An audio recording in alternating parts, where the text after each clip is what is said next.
outsider, and that he would go to Washington and create chaos with both sides of the aisle who would not want him to succeed because, and he didn't call it the establishment back in that day, but he said because for them, once they get there, they want to stay there, and they do it at all costs, and mostly at our expense. And then you know what he said? He said, this man will be the message that will be sent to Washington. Not messenger, but the message. Then he spent about 8 minutes talking about the difference between message and messenger. Then he said, if that message does not resonate with both sides of the aisle, people will then turn against each other. That's where we are. So it took 42 years for Dr. Turner's, I guess, wisdom to come to light. But that's exactly where we are. Mm-hmm. You know, you and your father don't see eye to eye. I hope it's not affecting your relationship with them. But I do know families where they don't speak with one another. Where they didn't get together for Thanksgiving or Christmas. Yeah. And the only reason we're doing it against each other is because of something that Congress did or didn't do, and we hold it against the other person who may have voted for the other party. Right. Because now it becomes their fault. Instead of the fault of those people we sent to Washington, who, instead of doing their job, continue looking for ways to maintain gridlock. So be very, very grateful and thankful for the fact that you live in a country where you and your father can have differing political opinions. I totally am, and you know, I look at his delusion with the emails that we trade back and forth is just an education, because I do this all the time on our Bridges website too, so I know where they're at, but you're never ever going to win an argument. Delusion. When you say delusion, it's a pejorative term. You're right. And it's part and parcel of what Dr. Turner talked about, that True. we will be turning against each other. Everyone has a right. This is the most, I guess, sacrosanct benefit of being an American, that we have the right to have opinions. And we have every right to share them, but we have no right to impose them on others. Mm-hmm. So, agree to disagree, but don't tear down somebody else's opinion. Look, this whole thing of, oh, you work for Trump's administration, you're finished. Right. What does that mean? Right. I agree. You know, and what message does that send to children? Look, your own children. Right. You probably had an ex-wife who poisoned the well against you with them because it didn't suit her needs. Right. That's a perfect example of what's going on a national scale. Yep. She had no right to do that. Right. Neither do we to oppose somebody else's opinion. You are so wise. So you are. It's practical. So are you? But it's just practical. It is. I agree. We can always agree to agree on what we agree on, and agree to disagree on what we disagree on.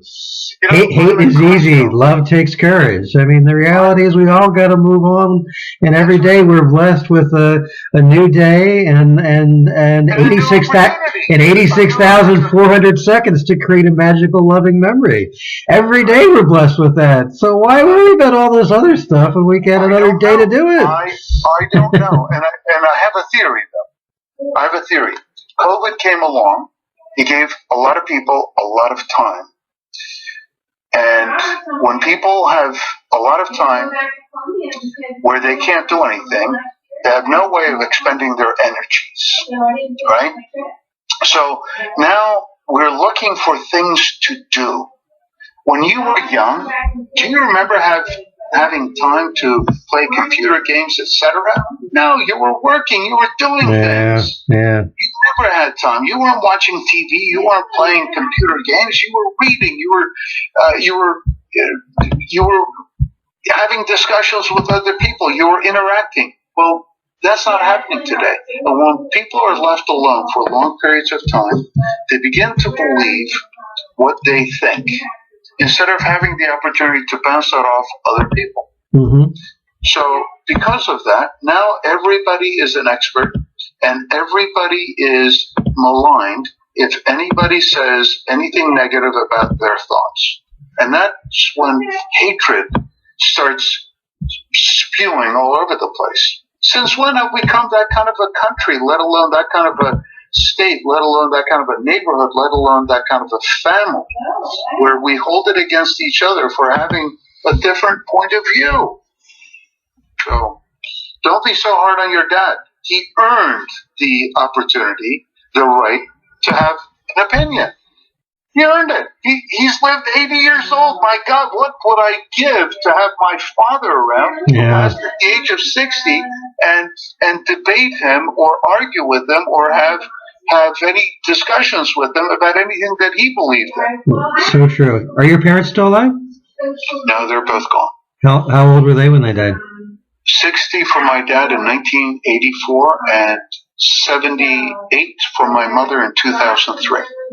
Hmm. Yeah, my parents both turned 80, and my dad even sent an email that he thinks he's got 6 years left. So, well, you know what? It's why I'm so upset that we're fighting like this, and it kills me.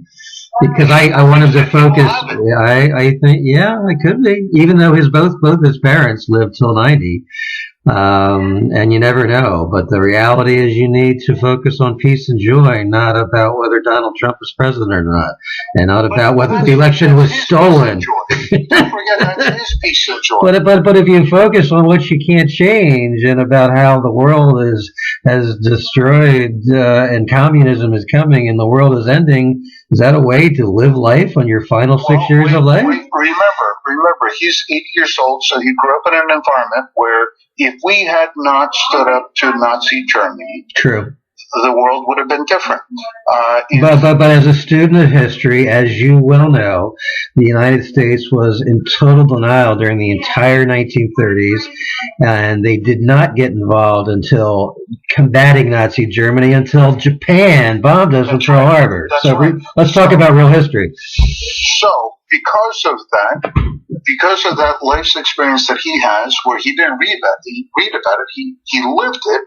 He has the right. Lived it. He was born in 1940s, so he was just a little kid in Lower Merion, and his father did not serve in World War II and was the warden making sure people turned the lights out because the Germans were going to fly over Lower Merion.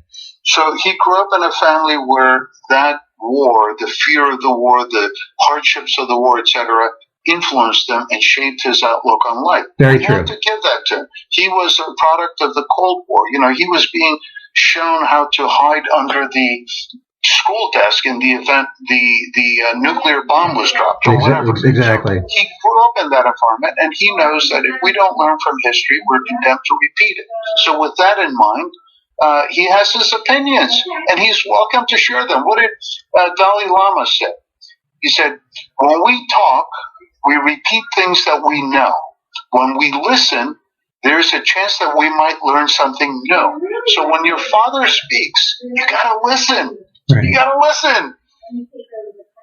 You're right, and I do listen, but I also don't let him get away with stuff and call him out, and I'm too tough about it. So I'm guilty as accused in a respectful manner, I'm sure, right? Well, no. I've been pretty hard. So this is a really good conversation I'm having with you, particularly realizing that I am blessed that he is still alive, and we can get over this. And I forget how blessed I am just to have him around. So why just let him think the way he thinks? It's okay. I mean, let him think the way he thinks, and if you disagree, express to him why you disagree. Right. But don't become a missionary in with this mission and agenda of wanting to change his outlook. Look, I was born in a country where, as it turns out, the faith of the family that I was born into was not the faith of the country that I was born in. Where were you born? You were Turkey, was it?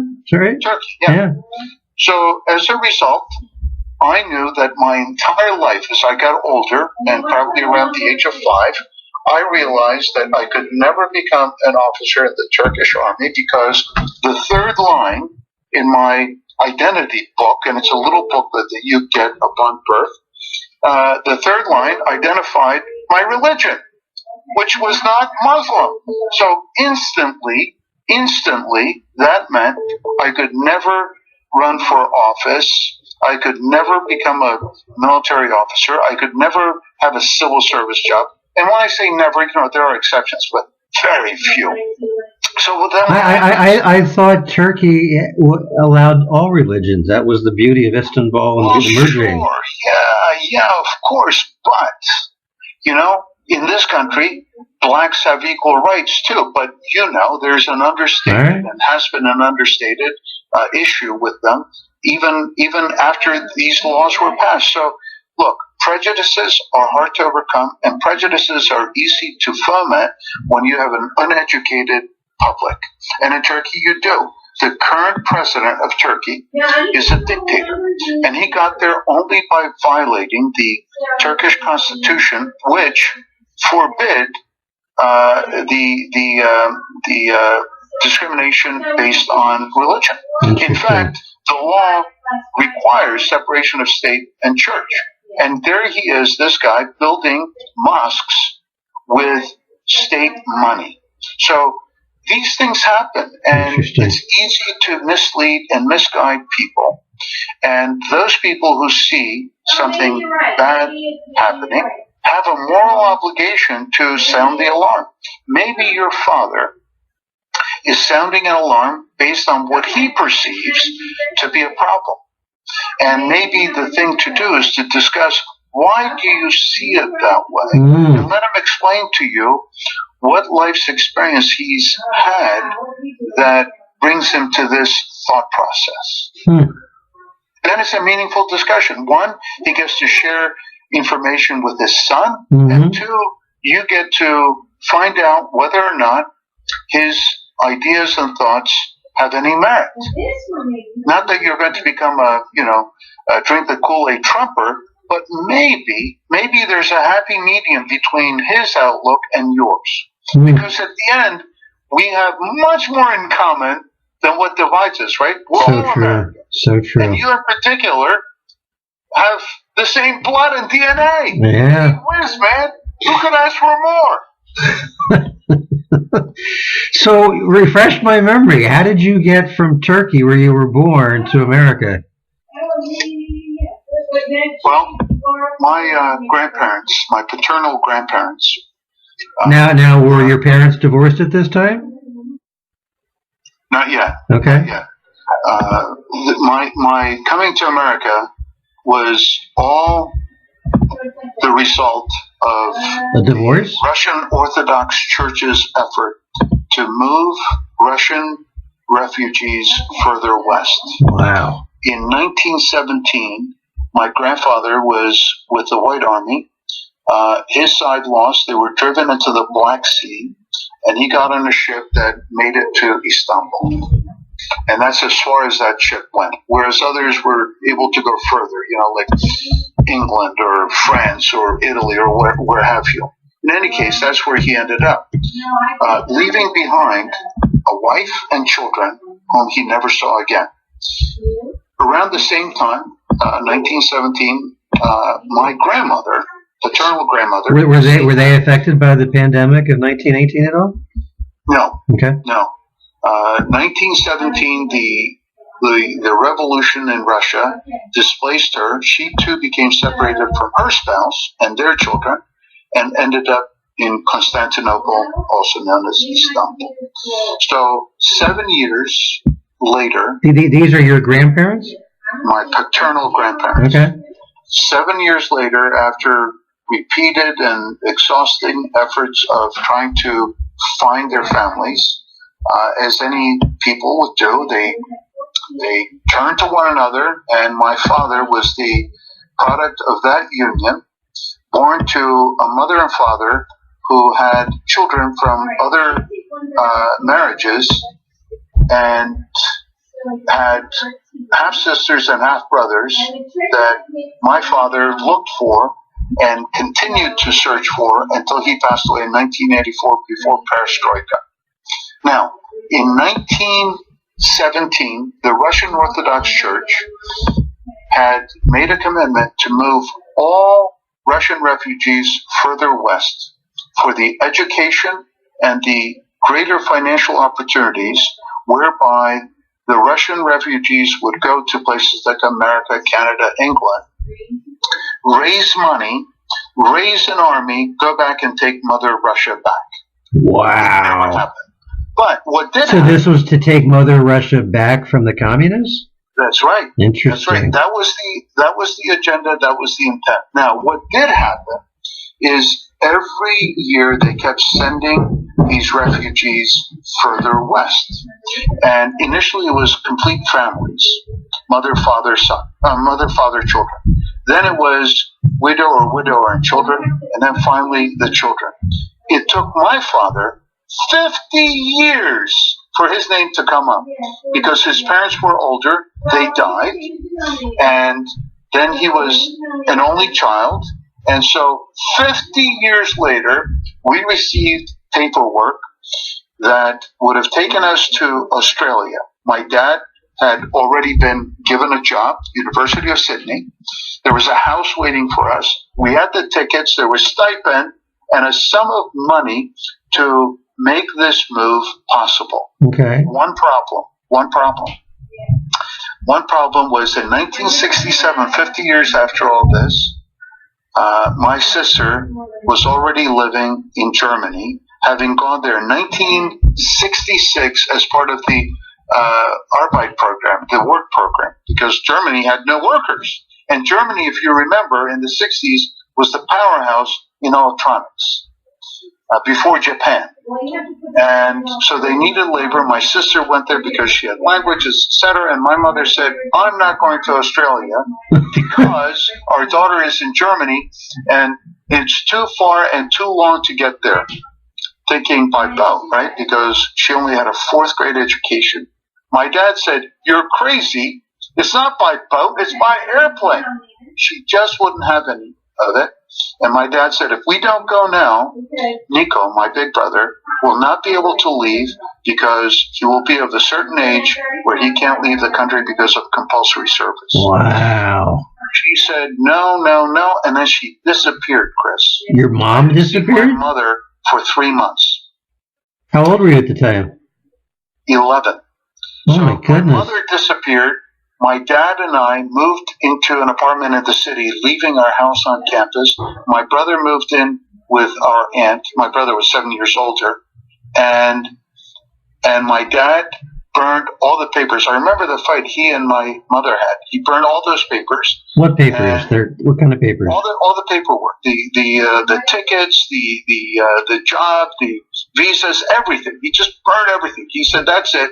So she left, went to Germany without telling anybody. She forged my dad's signatures because in those days you couldn't leave the country without your husband's or father's signature. Sure. Right? That's the world we lived in. Yeah. And so my dad then struck up a relationship with a visiting professor's wife who left her husband. My dad and mother were divorced.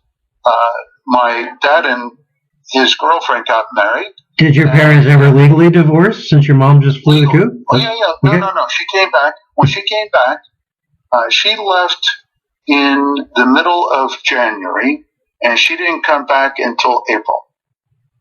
So when she came back, there was a divorce. I turned 12 just after their divorce. And in June, my dad, my stepmother, stepsister, and I came to America. And why didn't you go to Australia? Because at that point, the whole family wasn't together. The deal was the whole family. So he had to leave Turkey. He wanted to leave Turkey, not for himself, because he would have had a wonderful, wonderful retirement. His pension from the school, the money that he had saved, the investments that he had made. He was big man on campus, literally and figuratively. He was the man. He spoke 5 languages. He could have done anything, but as a sacrifice for his children, he offered. And at the end, only for me, we came here. And every day that I wake up. Well, hold on. Why only for you? Because your sister. Because my sister was already in Germany. Germany with your mom. had found somebody that she wanted to marry, and she's still married to him. What about your big brother? And my brother in 1968 could not leave. Because he was old enough and he was conscripted in the army? Well, he was going to be. So when you're within a certain age, you can't leave. Wow. Yeah. Especially if you're a Christian, which a lot of Christians would do. My mother was born on a Greek island, what used to be a Greek island, and became a Turkish island after World War I. And all the Greeks living there, their children would escape. You could see mainland Greece from the higher peaks of the island, and a lot of them were fishermen. So what they would do when they reached a certain age in their teens, they would go on these fishing boats and escape. And the Turkish Navy would patrol to keep people from running away. It's like running to Canada, so to speak. So that's how I ended up here. And every day that I wake up in this country, I am grateful to my father for the sacrifice he made, because I can tell you, I would not and could not have lived or achieved the life that I have in this country had we stayed in Turkey. It's a fact. Now, where did you live when you came to America? Well, we landed in Philadelphia. My grandparents were in Kimberton. We bought a. So how did your grandparents get to Kimberton? These are my stepmother's parents. All right. My step grandparents. Okay. So we bought a VW bus and traveled across the country, visited all the various national and state parks. And you were just an 11-year-old doing this? I was 12 then. That's so cool. And we spent the year in Ellensburg, Washington State, where my dad worked for Central Washington University. Then we drove back, visiting more of the various national parks and what have you. Visiting friends that my dad had with his 20-some years of work at Robert College, various different visiting professors, and we went to Ithaca, New York, where we stayed a year. Isn't that a cool town? Wow. It's cool, but very cold. I like the winter, but yes, it is cold. Okay. So then we moved back here, and that's how I ended up going to Kimberton Farm School. And I cried. I remember I had a choice. Kimberton Farm School, where my stepmother and step-grandmother and step-great-grandmother had been affiliated with the school. And I cried the night that my parents told me that I would go to Kimberton instead of Valley Forge Military Academy. So you wanted to go to you wanted to go to Valley Forge? Oh my God! I live right down the street from Valley Forge. It's all about the military for me. Yeah. Why were you so into the military as a young teenager?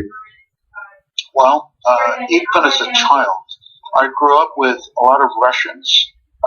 Most of them were the Russian refugees who had lost the war.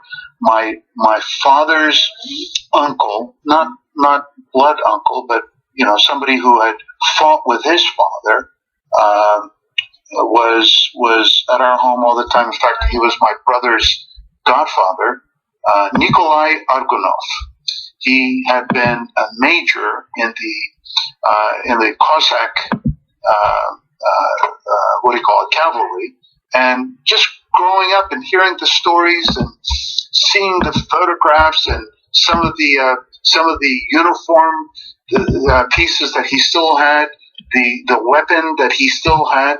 Just you're a kid. You grow up just being fascinated by this, and I wanted to be a warrior, and it was coming here that enabled me to actually join a cavalry unit, ride horses, and live the life that I thought perhaps my grandfather and all his warrior buddies had lived. Where did you join a cavalry unit?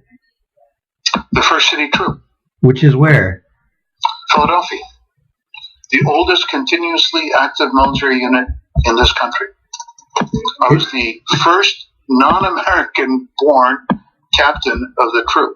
I knew that you had something with that, but I never really understood it. So you were where in Philadelphia were you riding horses, being this Russian military soldier who's an American? The troop used to be a horse-borne cavalry unit. After World War II, the horses were retired, but the armory itself had been an armory with stables and horses. So is this down along the Wissahickon, those stables? Is that where you were? No, right in Center City, 23rd and Market. There's a stable there with horses? There's an armory there that used to have stables. Wow, is it still there?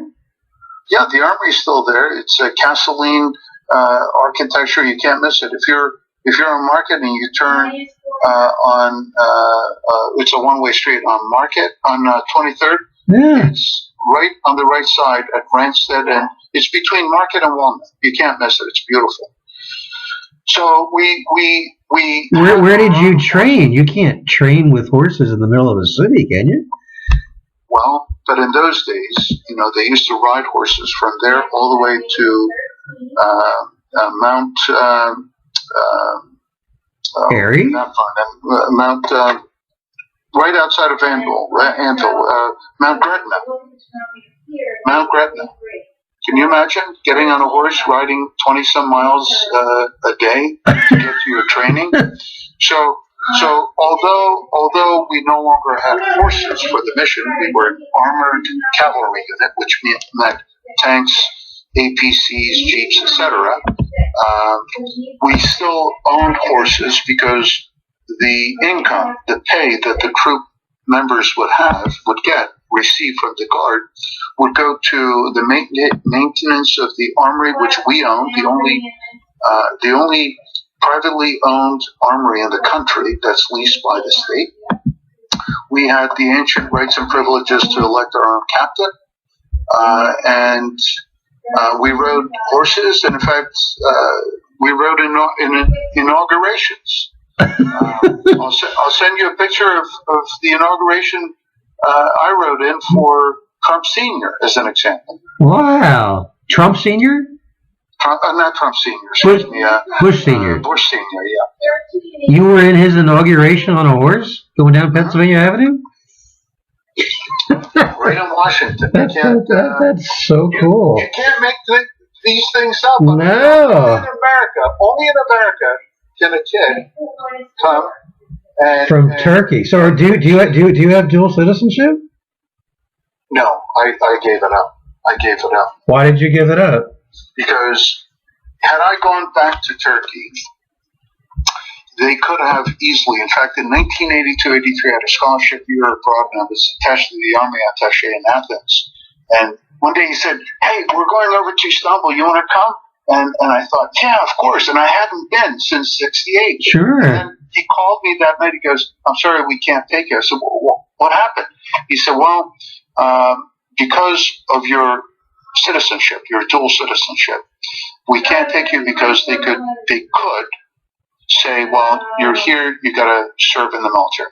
So I had not formally done it, even though when I raised my hand to take the American citizenship, the oath of citizenship in 1976 during the bicentennial,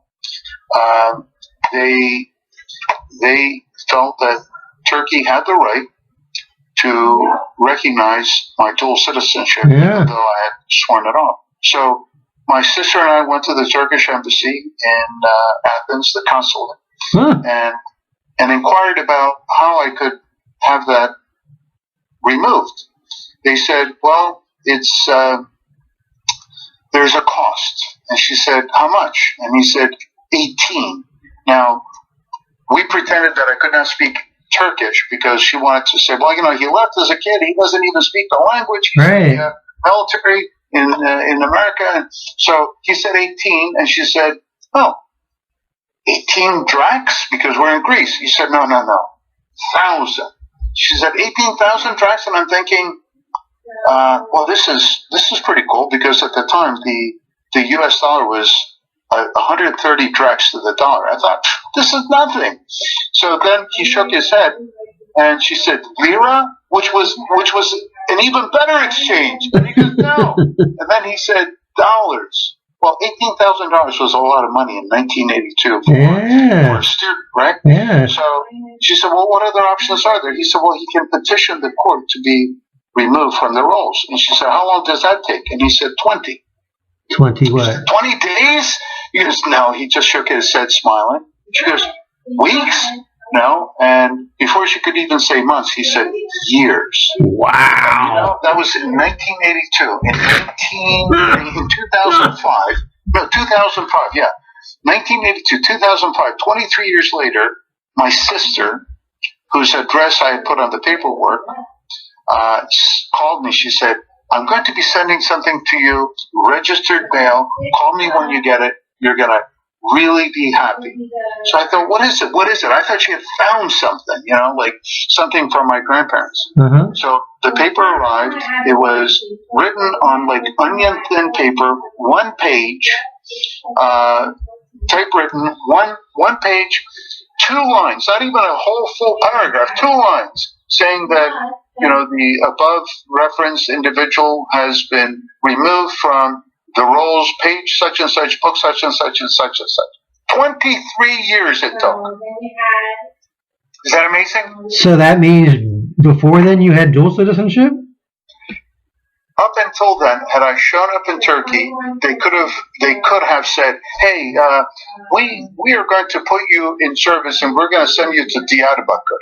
Diyarbakir is someplace that you don't want to be sent to because that's where the Kurds are still fighting the Turkish army. Right? Wow. So, and of course, it's a way to extract money from you. You say, well, I can't do that. Well, you have to pay the fine. Who knows what the fine would be? In any case, all that is to underscore the fact that Turkey is a corrupt country. And who needs that heartache, right? But I've been to Turkey since. Yeah. In fact, I took my entire family in 2014. Well, did you do that only because? Did you do that only because you got finally confirmation in 2002 that you're going? Okay. Listen, I had copies of that documentation on my phone. I had it in paper.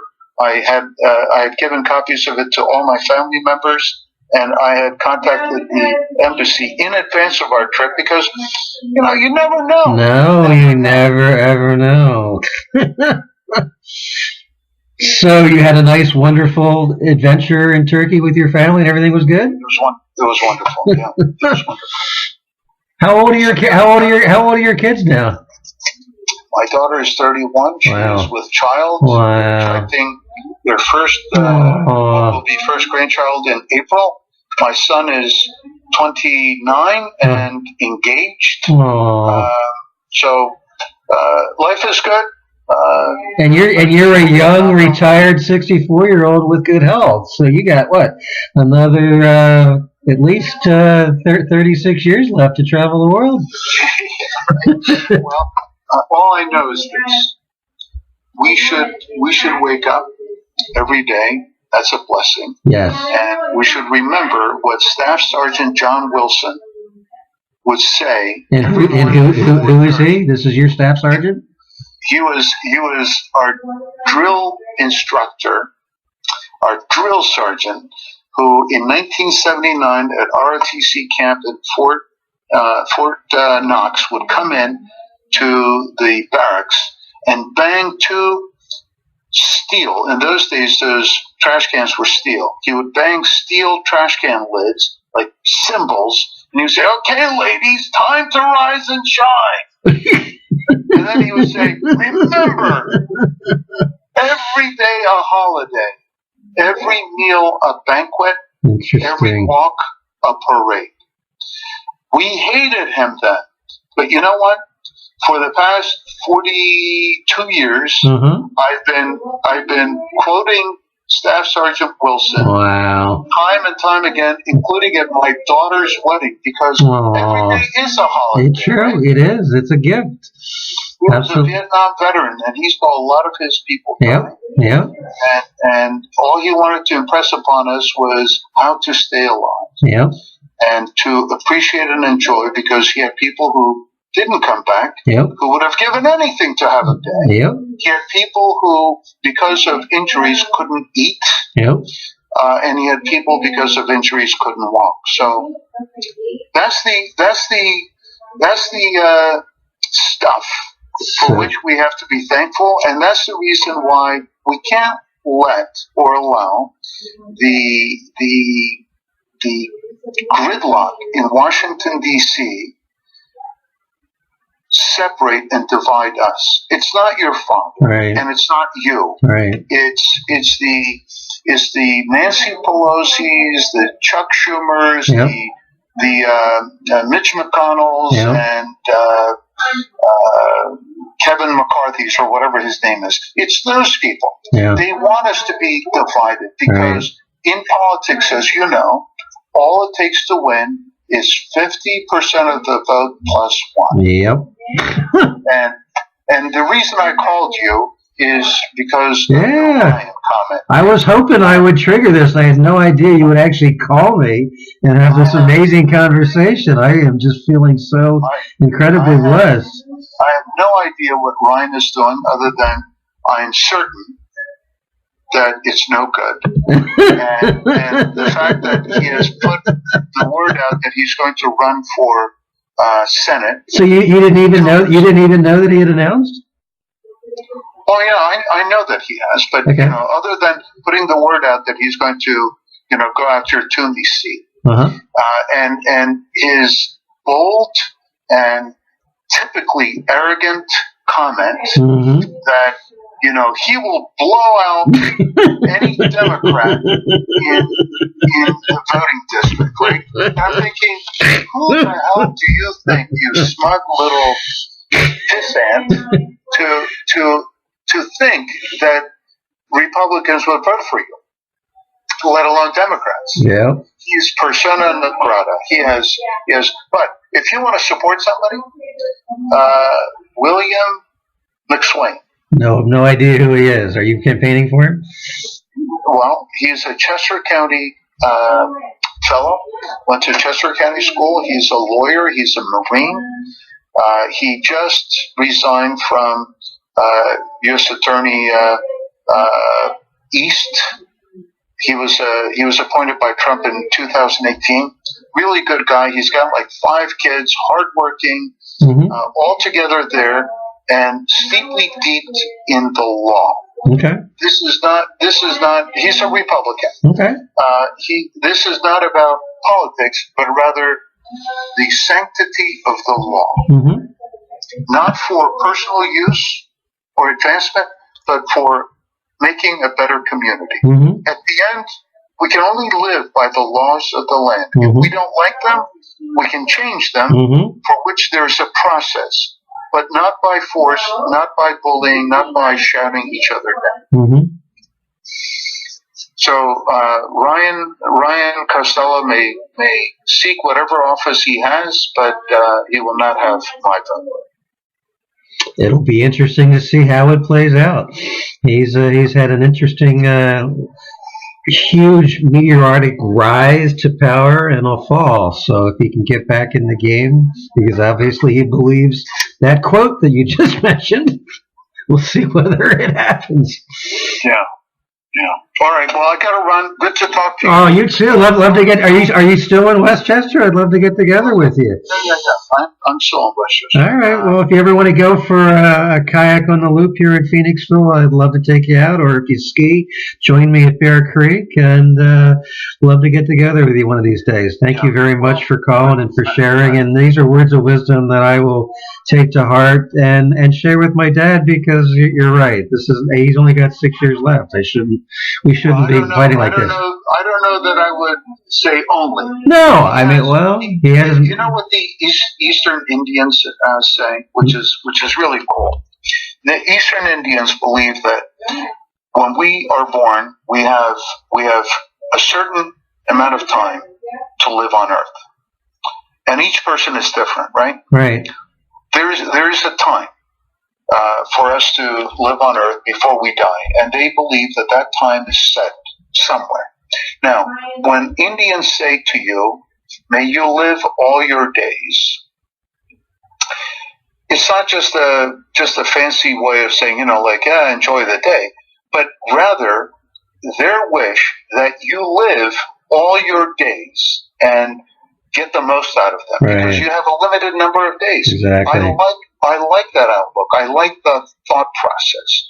So to that end. Now, when you say Eastern Indian, what are you referring to? India, the country? Yes. Yeah, not American Indians. So the Indians, their culture is that live your numbered days as best you can. That's their philosophy. At the end, we only have so many days, and we should live each and every one of them Right. to the fullest. Kind of like what Sergeant Wilson said. Every day a holiday, every meal a banquet, every walk a parade. Yes. Okay? Enjoy the day. Don't worry about your children. They're coming of age. They will soon have their own children, and they will realize and understand that family cannot be separated, and blood is thicker than water. Time will tell. Shame on your ex. Yes. Shame on their mother for having encouraged that. Amen. Yeah. Thank you, Senya. I greatly appreciate your time. Take care. Talk to you soon. Bye.